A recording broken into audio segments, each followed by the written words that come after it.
Social media is saying, forget being a homeowner. Go out there and just rent. When the loudest thing I'm hearing is don't do it, don't do it, don't do it, my thought is, well, I should probably look at it and do it if everybody else isn't. 90% of the wealthiest Americans gets their wealth from real estate. Builders, developers, I'm seeing multi-million-dollar homes with nicer LVP. What is luxury? Vinyl plank. This concept of luxury is kind of subjective, right? When we think about luxury. Ooh. If I'm looking at the difference between a Honda and a Benz, what's one of the main differences when I close my door? These are the kind of conversations we got to have to help homeowners really invest. And I wish I would have had this when I bought my first one. That's why these are on the network. What's going on, fam? It's your boy, Anthony ONeal. Welcome back to the table. Y'all, listen, today's a day you're going to want to go ahead and get your pen, get your paper out, because we're going to give you some practical things on what you need to do with your house this summer that's going to help you raise the value of your home, the appeal of your home. I'm even talk about some of the things that you just don't even need to invest into, right? Because I don't know about y'all, I've owned several homes now, and I've made some mistakes. And I've been seeing some things going around on social media telling me, do this and don't do this, or don't be a homeowner. I got some things I want to say, and we're going to talk about that here in a little bit.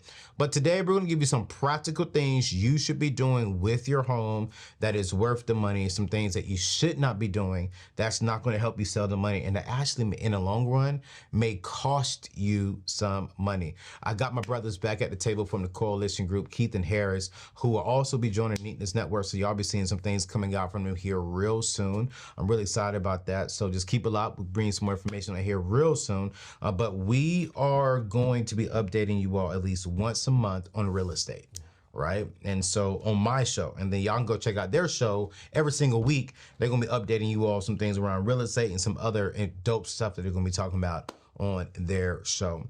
But brothers, let's get to it. My people know you, they love you, they're rocking with you, but I want to talk about this real quick before we get into some practical things. And I know we can't spend too much time on this, but maybe I can come on your show. We can have a whole hour-long conversation about it. But there's this whole social media saying, forget being a homeowner. Go out there and just rent. And I think that is one of the dumbest things you can tell people of color to do. When it is proving that when you become a homeowner, have some level of real estate, it is helping you build wealth. Period. And then social media is saying, forget ownership, rent. What's y'all's thoughts on this as far as in being one of the leading real estate groups in not just the DMV area, but in the United States of America? What's y'all thoughts on that? Well, there's been a lot of very loud, very passionate social media posting and conversation, kind of trashing home ownership. And I think the main points they lead with are fear, hidden costs, this predatory nature of a lot of people in the real estate industry. And look, let me be very clear.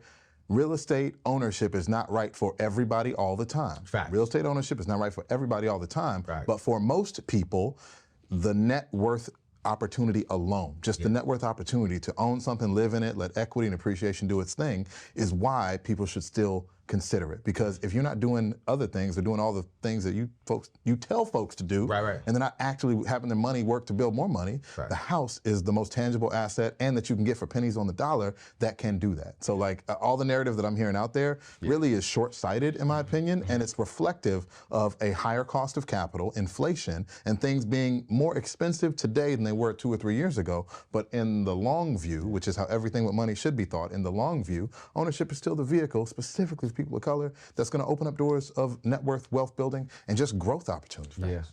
And let's just look at this stat alone. 90% of the wealthiest Americans gets their wealth from real estate. Like that's data driven, 90%, right? So it's interesting that we're seeing all this like right now, all this, like I've seen it more than ever. I've seen the fear, this type of don't become a homeowner now more so than any other time that I've been in real estate, quite frankly. And it's funny to me and it's interesting that the algorithm is doing that right now. Because first it was interest rate. Oh, don't buy because of interest rates. Interest rates are too high. Do not buy until the interest rates come down. Well, we know a lot of the people that make the most money in the marketplace, in real estate, make it in a market that's driven by higher interest rates. Because guess what? It's installing fear into people, and not a lot of competition is on the market. So you're buying in on the front end of that deal and getting more money. So when you go to sell it, you're making more money, right? You're getting it at a cheaper cost. Yeah. Now, interest rates didn't scare us, but now they want the cost of home ownership to scare us. Think about that. It's interesting right now. Like, interest rates didn't scare us. We continued to buy. Right. Now the fear of becoming a homeowner should scare us into buying real estate. Because 90% of the wealthiest Americans get their wealth from real estate. Why shouldn't we do that? Facts. Why shouldn't we invest in real estate? Facts. Why shouldn't we be the consumers of tangible assets that we can leverage for our families for generations to come? You know, that's a problem for me. No, and I take that very serious when I'm educating my people. I've never seen someone become wealth by being a consumer. I don't know anyone in my atmosphere who has built wealth and a legacy from consuming. They've built some level of wealth from owning. Exactly. And so right now, I mean, you were talking about this earlier, Harris, it's like, for me, when I hear this rhetoric, I'm like, cool, great. I'll go buy it. Because somebody will need to rent it from somebody.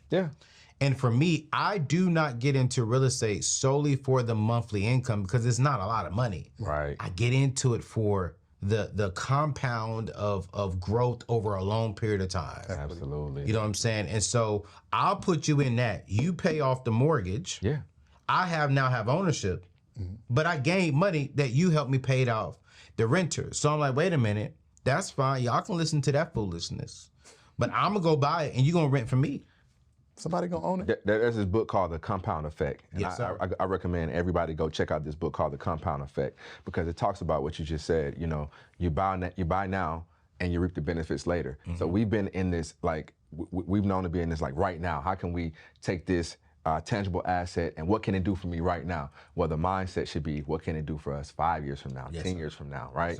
And get that long-term wealth plan. Because if we have our money just sitting in our pockets, and it's a proven fact, sitting in the bank account, your money is actually losing money. Quite frankly. Inflation. Yes, sir. Inflation, right? And inflation is what? Probably around 5-6% right now. It is. And the government likes to have it around 2%. So think about that. And look, man, it's a long game, right? Like, and by no means are we going to say that home ownership now is easier as compared to when our parents did, or even when we got in the game like a decade ago. But those who take action when it is more challenging, and when the loudest thing I'm hearing is don't do it, don't do it, don't do it, my thought is, well, I should probably look at it and do it if everybody else isn't. But do it thoughtfully and do it with the right plan and preparation, like we're going to talk about today. You know, protect yourself and leverage the tools that are out here to make sure you're not going to be stuck carrying a crazy cost that's going to hit you over the head out of nowhere, right? There's always going to be risks. There's always going to be costs that come up, but the right team around you can protect and insulate you from it. We don't want to be the realtors that, of course, they're realtors. They're going to tell us we should be buying real estate. No, that's not the case. Prior preparation prevents poor performance. We're going to make sure you're prepared to go out and make a great decision on buying your most appreciating asset that you could possibly buy. Let's talk about that. Let's talk about that, man. So I've bought some real estate, buying more real estate with you all. I mean, you all have way more real estate than me. One of the things that I have been seeing with homeowners is that we tend to put our money in the wrong places when we get a home. You know, we'll go do this, we'll go do that. And then, well, wait, we will tend to get upset when we go to sell the home. Because, wait, I'll put this into the house. I got that, I got this. And it's like, yeah, but that didn't really help the value of your home. And I think a lot of us who are watching this show, and a lot of us who have homes, we want to know what is the best things that we can do that doesn't cost us a lot of money, but one, either helps us out with our equity, or it helps us just even have the house stand out. May not help us out with the equity, but it will help us with selling or with even renting. So like with me, I'm never selling any of my houses again. I'll always rent them. So when I'm doing things around my house, I'm like, okay, cool. What will make this thing more attractive to pay a little bit more rent, but get it rented quicker, right? And so I really want to walk through some actionable things that we can do. And y'all, we are going to, one, put this list out there, and then two, we're gonna give you the links where you can get some of this stuff, because a lot of stuff I have done, some stuff I will be doing, right? But what do you think is the very first thing off the top of your head? I'm gonna go start off with you, Harris. What do you think is the very first thing in your shoes that when you are going to sell a house, or when you walk into a home representing your client and say, okay, wait, this house has this. What are some key things we should be starting off with? Easiest is first impression stuff, right? Okay. I'm telling clients when we're preparing a home to rent or for sale, what is a possible objection that somebody's gonna have within their first couple seconds of seeing it from the street, stepping in the front door. So if we're looking at the exterior things to address first, what are some of the curb appeal items that can help me get some bang for the buck? Facts. Very simple one, exterior lighting. Oh, yes. Exterior lighting. Yes. We can go simple and we can go middle and we go a little bit higher. Simply, what type of bulbs do you have in your exterior light? Ooh. Is it a 100-watt or higher? Is it a warm or cool bulb? Yeah. Is it LED? Yeah. Is it the little thing that flickers and shows the fire? That's a little creepy to me. I don't know if I like those. But like my exterior lighting, especially if somebody's seeing at dusk, that, you know, maybe not in the middle of the day, that makes a big difference. Yes. Right now, because LED power and battery powered lights are very prevalent and cheap, you got lots of options that can put, I'm talking about some little puck lights up my walkway. How fancy do you feel walking up to somebody's house and they got those little lights there? $50, maybe $50 on that to consider exterior lighting one. Yeah. Number two is looking at your siding, your exterior of your home. Has it been actually power washed, cleaned, and sealed so that when people see it, they're not seeing something crumble, they're not seeing discoloration. That's a very simple and easy thing you can do either with your own sweat or you can hire somebody to do pretty reasonably. Yes, sir. And then the third one, as I'm looking at the outside, is if I have a driveway or if I have concrete steps or stairway coming up, are those sealed and clean? Because what's the first thing you think? If I'm walking up to a house and I see a big crack across the middle of your driveway, or I see something in those concrete steps or the steps coming up, even the wooden steps coming up, have you addressed and done something to make sure those first things people interact with look better? Quite often when those are addressed, they're already coming into the house like, oh, this is, oh, they thought about this. They got it ready for me, you know? But those are also things that every day you are going to walk past and think about in your home. Give you a little bit more pride and they're pretty cost effective. Listen here, Harris, let me tell you something. When I pull into my neighborhood, I intentionally look at all the houses in my neighborhood. Oh, yeah. All the grass is brown. You know what I'm saying? They burnt. They don't care about it. You know what I'm saying? Oh, my gosh, they got weeds in their grass. I ain't got no lights in nighttime. What in the world? Then when I pull up to mine, that grass green and thick. Crispy. What? What? I saw a brown spot in the middle of my grass just the other week. I was backing up. I saw it. Man, I put that thing in park. I walked in the middle of my grass. I said, the devil is alive. Hold up. Wait a minute. Like, I take pride in that curb appeal because when you pull into your home and you got, you know, the lights on, the grass is cut, you know, you don't see the cracks in the siding. And that is something I'm doing this summer is while I'm going on my vacation, my content guy, not my content guy, my contractor, he is actually going in and fixing my siding. Because it's the original siding from the first home. So he's going to fix it and paint it. And when he gave me the quote to paint it, I was actually impressed. It wasn't that much at all. It's just time. So you're going to pressure wash it, seal it, paint over it the same color. There you go. Because one thing I do want to suggest to you, if you're living in an HOA home development, if you change the color, you have to get it approved. And I didn't know that. And so I wanted to paint the house black. And he was like, well, you got to get that approved. I said, well, they ain't going to approve that. And so I said, all right, let me do that. But you're so right. I mean, there's so many different ways you can go with the lighting. You can go to solar array that you can just buy. But if you do the spikes on the spikes, those are cool. They just don't last that long. Correct. Right. So if you're looking to make some investments, I think it's on a low cost end. It didn't cost me nothing but $1,000, $1,200 to get my exterior lights plugged in. And they work. And then I even went a little extra. I did lighting in the backyard. On the trees in the back. And it just looks so beautiful. What would you say, bro? What would you say number two? Since Harrison talked about the exterior, and psychologically, when you walk into a house, you want it to be as much lighting as possible. So right now what's in is the white light bulbs. White light bulbs. The white light bulbs bouncing off the LPV floor. And for my clients that are walking in those houses, what they're saying is, wow, I see this open floor plan. I see the white lights.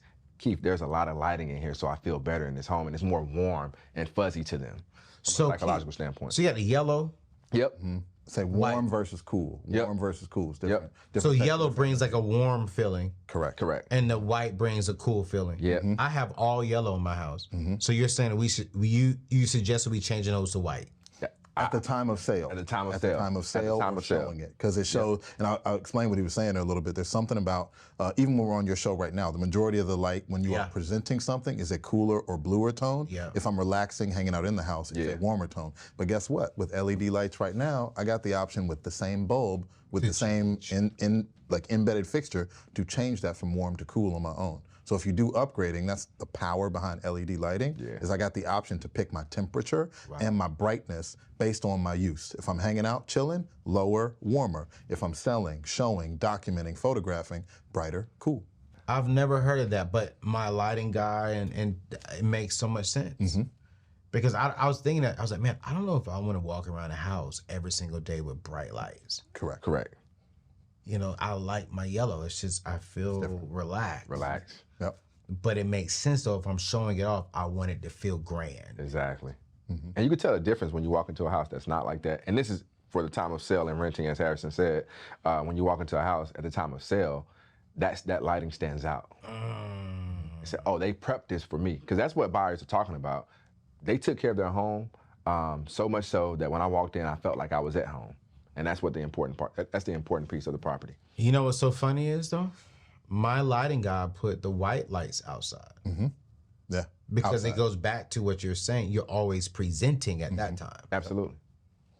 Wow. Yeah. Somebody ride by your house. They're gonna look at your house, and it's gonna here I am. This is my house. It presents way better. Wow. That got me thinking. Yeah. And temperature they know I'm a bit neurotic about a lot of this stuff when we prepping. And another important thing, if you're showing your home, is consistency of temperature on the same level and floor. So if I walk in your house and we got recessed lights, or I got other ones, and I see half cool, half warm. Gotta have the same lights throughout the whole house. So I keep, like in the back of my car right now, like if we got a listing appointment, we walking through, I've got the bulbs to swap out. I got warm and cool to make sure we are consistent in that space and in that room. Because if it's mismatched, like people want to know, like, something's weird about this. Why is this? And that's all here. Yeah. It's the lighting. It's the lighting. Yep. Do y'all recommend this stuff too as we're going through this list for even if you're showing it to rent it? Yeah. Absolutely. Absolutely. You want the highest number possible, period. Because the market says, like if the market, let's say you're renting your house for $3,500 and you say the next person down the road is renting for $4,000, right? But their lighting is on point, right? They got LPV throughout the house. The temperature is just right when they walk in there. LPV, what is that? LVP. LVP. What is LVP? Luxury vinyl plank. Flooring? Yes. So not wood flooring? Hold the heck. Hey. Hold up, brother. Hold up. Talk to me now. That's gonna be expensive. If y'all talking about changing wood out to LVP. It depends. It depends, Keith. We look at this in two different hats. Yeah. Getting the home ready for sale. Okay. And I got the kids and had dogs and stuff. I'm looking at everyday maintenance and not having to worry about it. LVP. And look, I was writing that down. Yeah. Luxury vinyl plank. Because y'all been to the house. Y'all see all them scratches on my floor from Raven? Keep getting there. Exactly. It's gonna keep happening. It's gonna keep happening. I was one for a long time, was like, no, hardwood only. I ain't going for this cheap. But guess what we started seeing? Luxury new construction homes, builders, developers. I'm seeing multi-million-dollar homes with nicer LVP. What is luxury? Vinyl plank. It's a category of flooring that's been taken over for a couple different reasons. Temperature-wise, if there's temperature variance, doesn't buckle, doesn't do as much. Waterproof. Scratch-proof. It's got a lot more resilience because it is a manufactured product instead of natural product. Now, don't get me wrong. If people love the feel of the hardwood floor, love the sound of the hardwood floor. And the character, too. And character. Go for it. And if you got an older home, you're going more restoration and renovation, hardwood all day. But if you're looking for cost-effective, durable, like life-proof in many ways, LVP is the way to go. I have it in the home I live in now, in my rental properties. It's the move. Yeah. It's the wave. It's cheap. It's $1.64 per square foot. Yep. Correct. And you got different grades. You can go up. $1.44. I see $2.19, $2.59. I actually started looking at that after COVID when the price of materials started to go up. Wood went crazy. Wood went crazy post-COVID. And so I was like, wait, this actually lasts longer. My tenants can beat it up all they want to, and it's not gonna. I'm not gonna have to change it out. And it just made sense from an economical standpoint to be able to put that in. Now, some places in DC, they might walk in. I still will put LVP in DC, but some people like the character of hardwood. But the wood that was there. The wood that was there, the original wood, but I like that LVP because of the price. When you're about to sell, you're about to rent, because I want the highest number possible. But you know, this makes sense, so it makes sense. I'm changing the LVP. I'm trying to find me y'all know a person? Yeah. Oh yeah. Oh, just send me that person's name today. He can do it while, or he or she can do it while I'm on vacation. Because my biggest thing, when I'm looking at families, so I have family homes. Yep. All of them have, or the majority of them have dogs or cats or some level of animal, and they have kids. Yes. And so it's like, for me, it's like, dang, with just a dog, I'm tired of seeing she mess up the floor. Especially if you got a dark stain. If you got a dark stain on the floor, all day long. It's a matter of time. Yeah, and I'm like, wait, what? I just paid all this money. You can't handle this. But I do remember the home that I bought before my next door neighbor. They said they put in something to where you don't see any dog scratches. In LVP, you won't see any dog scratches. There are grades of it, yeah. Like the middle to higher grade has it, but it is still less scratch potential on LVP than a hardwood. Yeah, and buckling from water too. And buckling from water. Yeah, and buckling from water.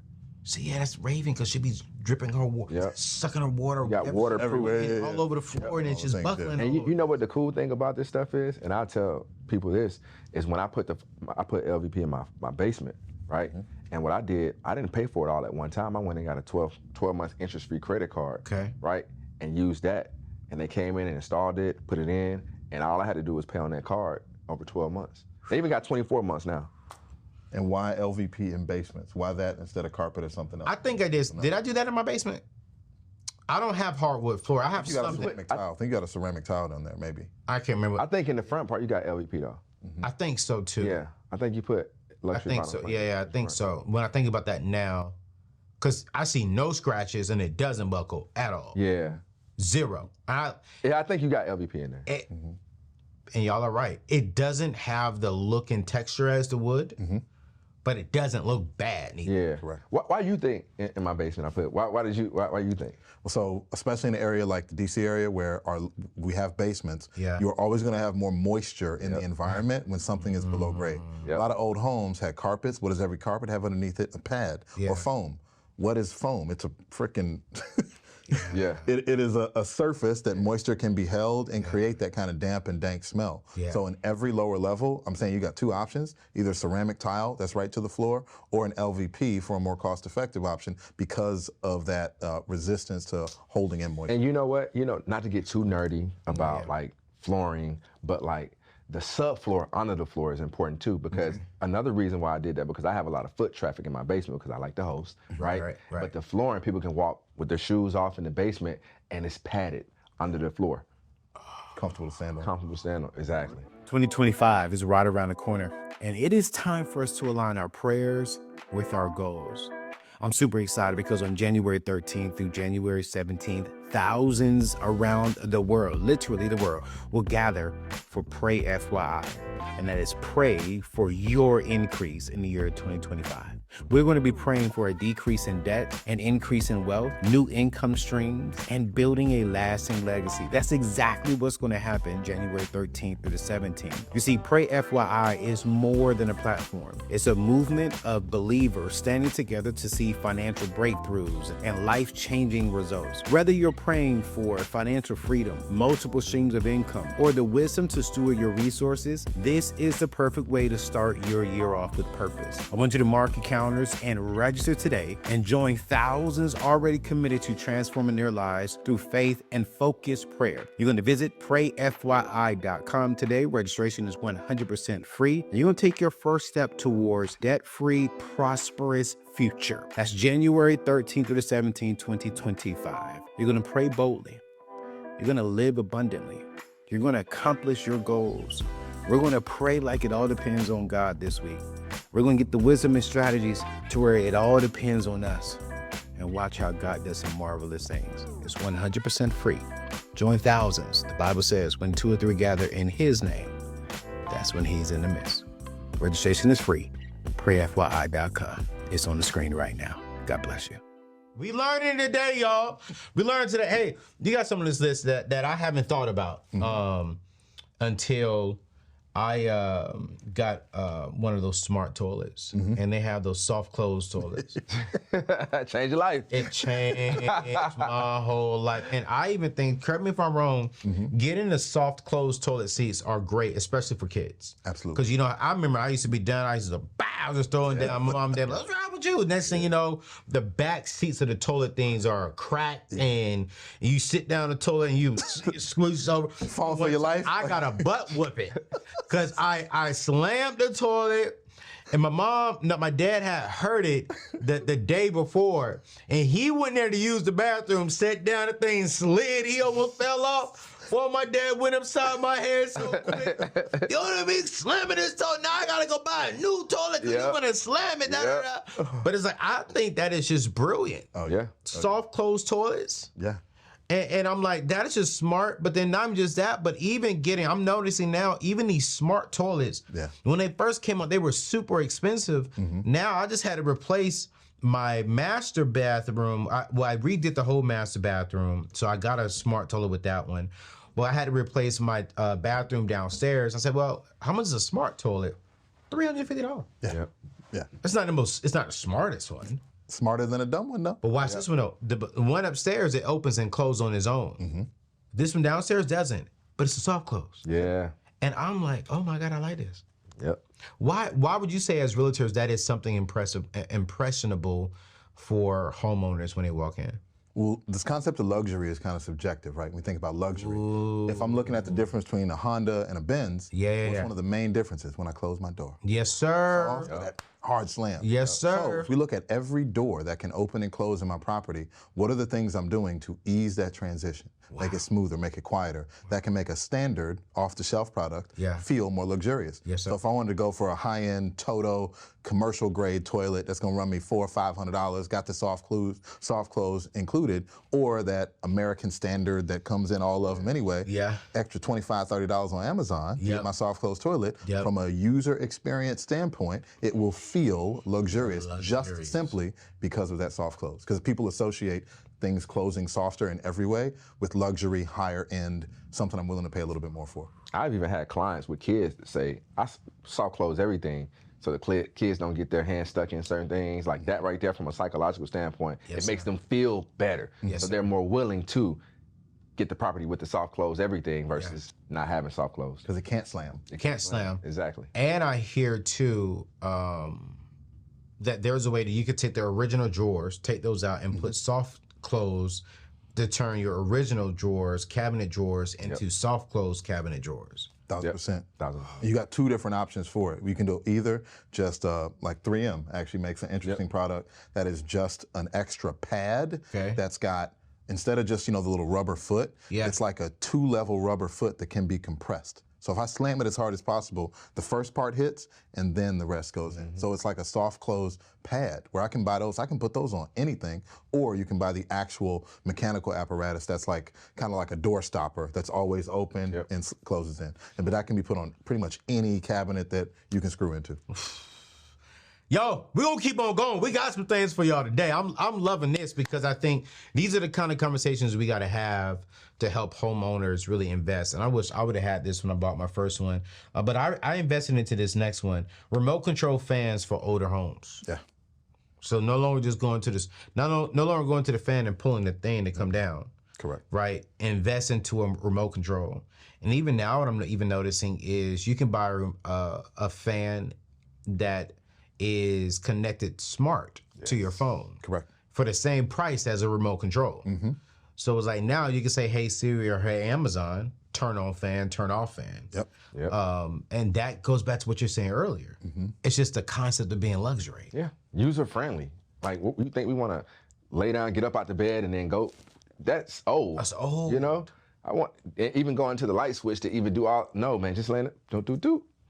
Peace of mind, comfortable, user friendly. Now, Harris, you have on the notes, explain the power scale of fans. Yes, in older homes, because a lot of people will buy a renovated product. Like in DC, we got a lot of row homes built between 1930, 1950. Right. Just got renovated last year. So everything is new and shiny except the ductwork. most of the time. And the power in buying an older home that has an AC system that's been retrofitted is acknowledging that this home wasn't made to be air conditioned, right? Especially upstairs. So if you do, and that's a certain measurement, it's like cubic inches of air per minute or whatever, there's a scale. If you buy the higher powered fans for your upstairs rooms, particularly bedrooms, they will help a home that does not cool well upstairs because it wasn't designed to be cooled, cool much better. Like in one of my old row homes where my tenants stay now, it was hot as hell upstairs, like a 10-degree difference between up and downstairs. I overcame that with a much more powerful fan, a little bit higher than what I could see in the store, but the cost was only maybe $100 or so more. That completely changed their comfort and temperature experience in the room. And that was this at Home Depot? Lowe's? Looked for one at Home Depot, ended up getting one from Lowe's.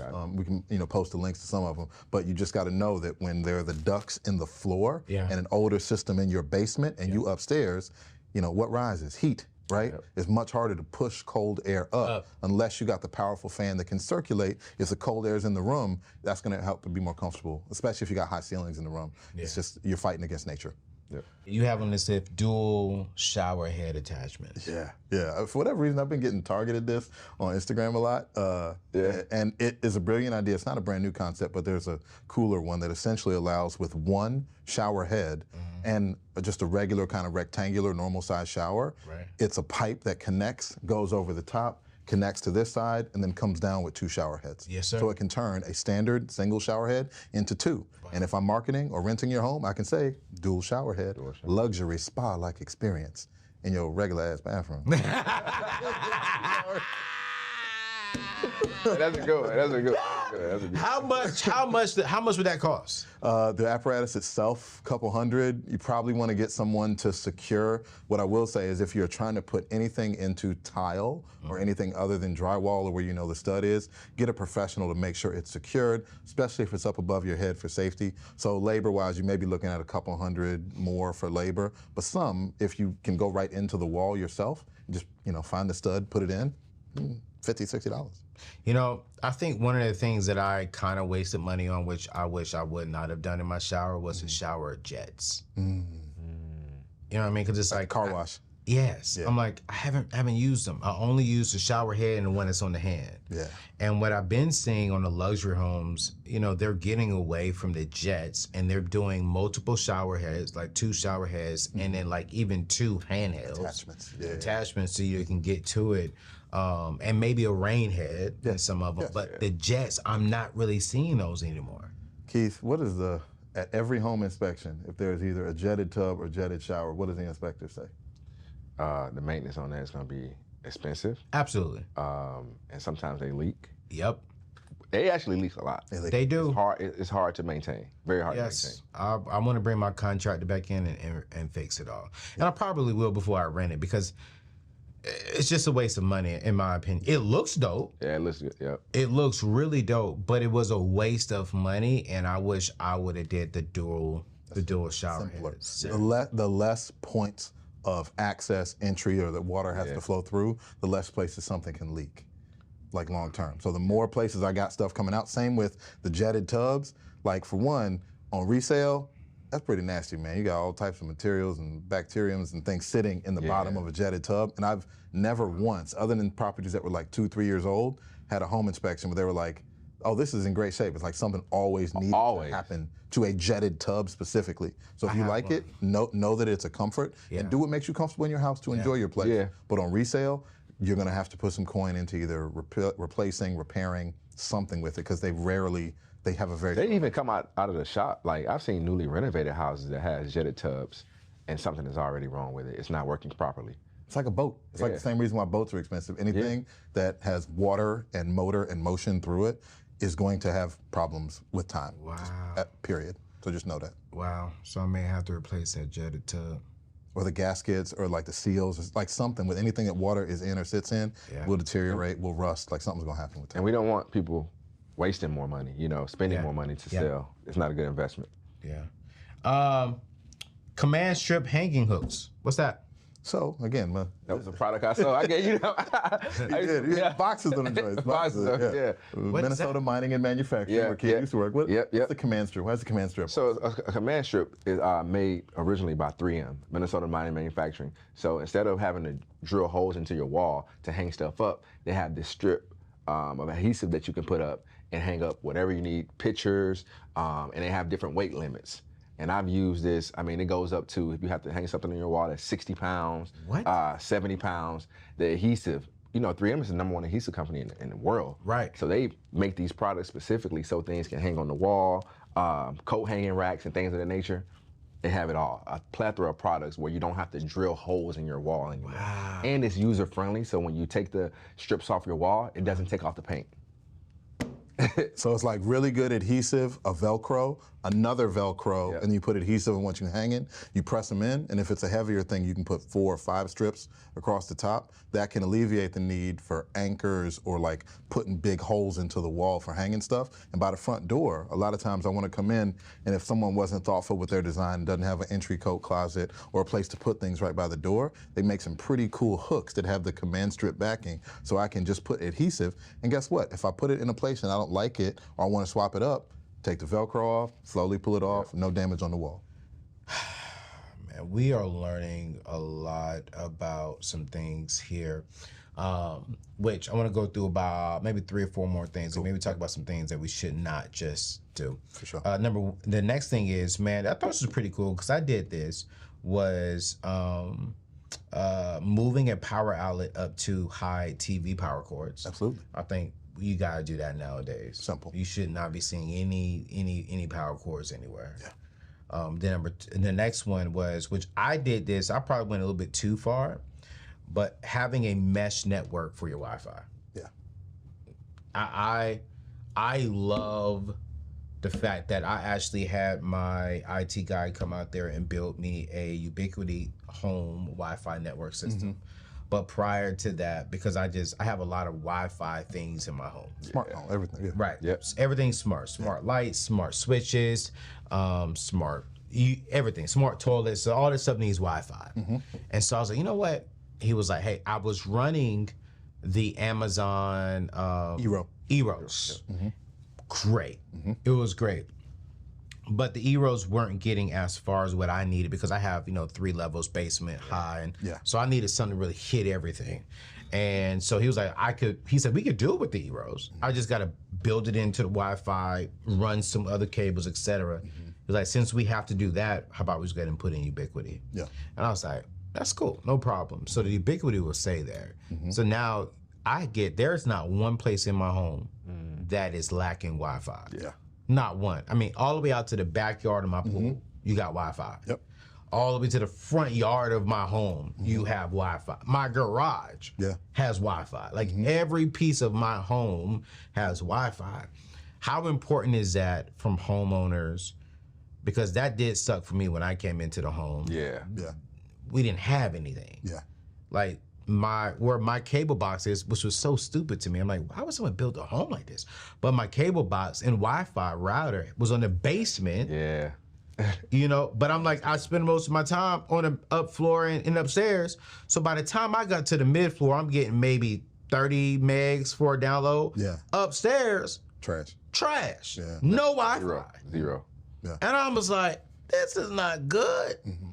So do y'all recommend someone investing into a good mesh network?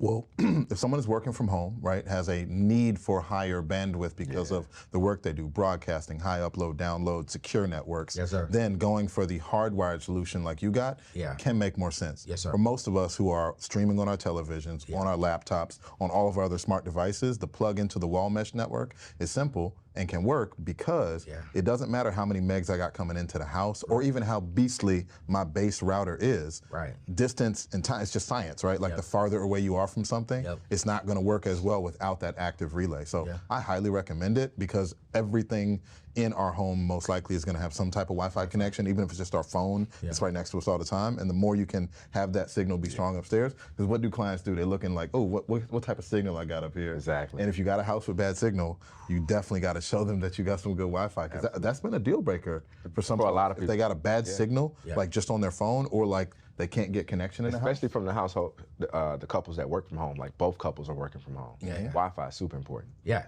absolutely. No, absolutely. And one thing I do like about E-Rose is that they do allow you the option to where if you do have an Ethernet on the second floor and on the third floor, you can plug into that Ethernet. Hardwire, yeah. And then it will push it just like it's a regular router. And I do love that. So that's a good one. Now I'll tell you something y'all didn't have me listed. I did. Tell me if it was a bad mistake, which I don't think it was. So I don't care what y'all say. Done now. I tinted all my windows. Okay. And I've seen a difference in my AC bill. Dude, yeah. The reflective tint? Reflective. Yeah. Or just like the 3M product. It's a 3M. Yeah, it's a 3M product. Yeah, I know it is a 3M product. So it's like I did all that to all of my front. Actually, we just went ahead and did all of my windows. And when I tell you, man, that front part of my house that's all glass when you first walk in. Yeah. That spot used to be hot no matter what AC I had it on because that sun just hits that. Yeah. And then I started noticing my wood floors were starting to crack a little bit. Yes. And I was like, what in the world? So I started doing some research. And so before I got my wood floors done again, I had them just tint that. Yeah. All those windows. I remember one day it was like 98 degrees last summer when I came in and I walked in. I was like, oh, that's part about to be hot. And I walked in, it wasn't that hot. Yeah. And I was like, wait a minute, this thing is actually working. So then when the winter came, that place is always super cold because of the AC. And I came in and it was like, no, it's keeping up with the regular temperature. And it is a little expensive to tint your window. I think it was like almost like $50-$60 per window. Yeah. So me doing that many windows, it could be expensive. But for me, I think that was a good selling point because it's going to really help maintain the heat, maintain the AC, and then it keeps air from going in and going out. Correct. Yeah. Do y'all see a lot of that in houses as y'all sell? Not as much tinting, because if I think to my wife always complained, like even the tints in my car, she's like, I can't see dark. I'll tell you the fun I like part, it though. when people got the reflective ones, they don't realize that at night, the reflective people can see you inside. Like reflective works great during the day, but don't walk around in your drawers with the blinds open. Right.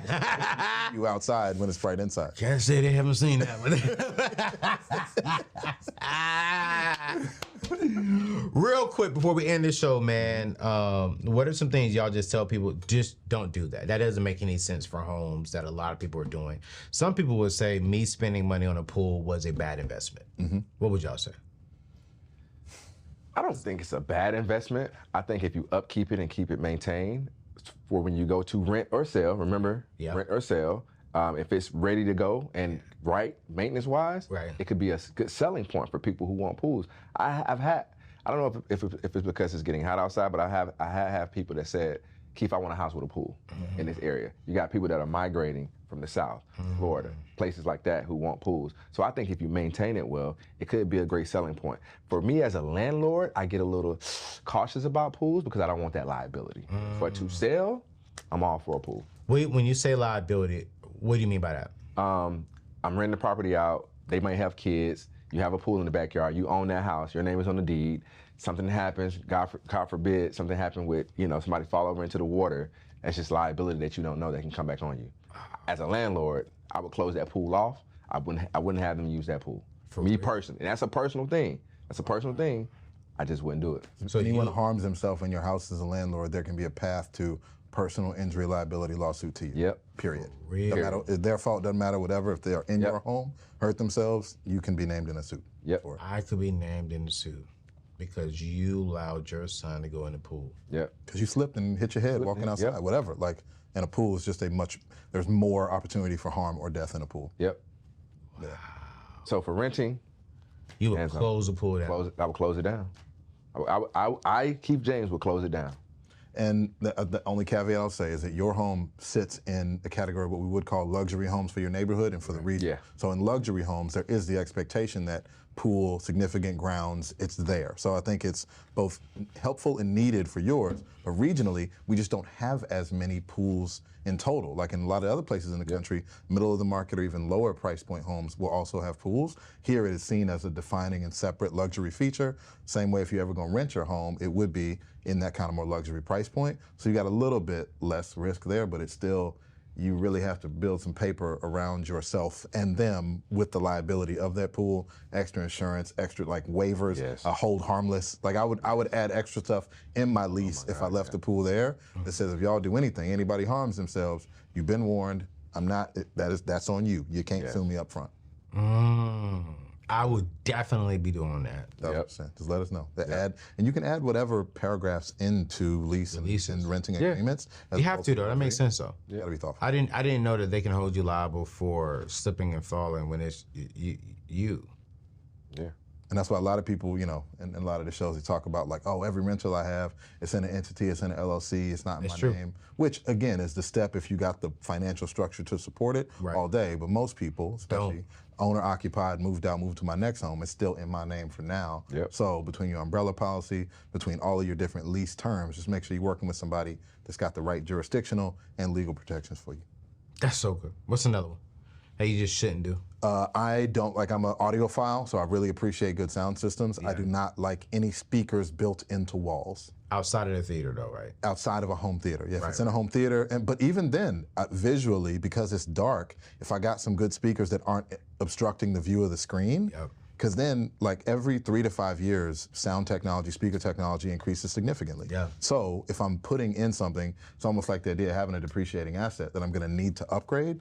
I'd like to be able to upgrade without having to also do construction. Big fan of Sonos, big fan of wireless systems now that I can swap out that are modular. And as soon as the new comes out and I really want to give you that crazy Sonos HD, 3D, whatever, I just put my 2 new ones on a stand and, you know, looks good. Y'all, this has been a quick show for you. We just want to give you some good things you can do with your home to add value, to add equity, to add a little bit of appeal to your home. So y'all can catch their show. We're going to link their show in today's show notes. They're going to be dropping a lot of stuff weekly. But they'll be back with us next month, just giving us more information around real estate, all things we can do to get into the homes. And if you are looking to purchase anywhere in the United States, we're going to drop the link in today's show notes as well, to where you all can get with Coalition Group and they can help you get you into a home or rent a home, sell your home, you name it, anywhere in the United States of America. It's your boy Anthony ONeal. We'll see you in the next show. Peace out.